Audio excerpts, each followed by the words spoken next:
Na nova plantilla que vende instalarse nas aulas virtuais de todos os centros educativos de Galicia, hai algunhas modificacións con respecto ao modelo anterior. Unha delas é a mensaxería.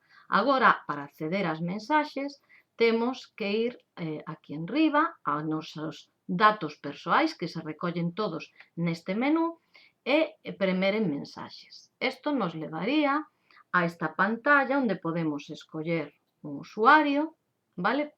Escribimos aquí a mensaxe e damos a enviar, ou ben, premendo en contactos, podemos buscalo, o usuario que queremos mandarlle a mensaxe, a escollemos e escribimos e logo prememos enviar.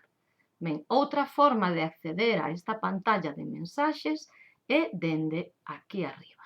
Este icono indica se temos o icono de mensaxes. Este numeriño indícame que teño unha mensaxe sen ler. Se premo no icono, ábrese este menú onde podo ver as últimas mensaxes que veño de recibir e de primeira sempre me vai aparecer a que teño pendente de ler. Neste caso, unha alumna moi agradecida. Graciñas a ela tamén polo recoñecemento. Veña, non é máis complicado que isto. Ánimo e a enviar mensaxes.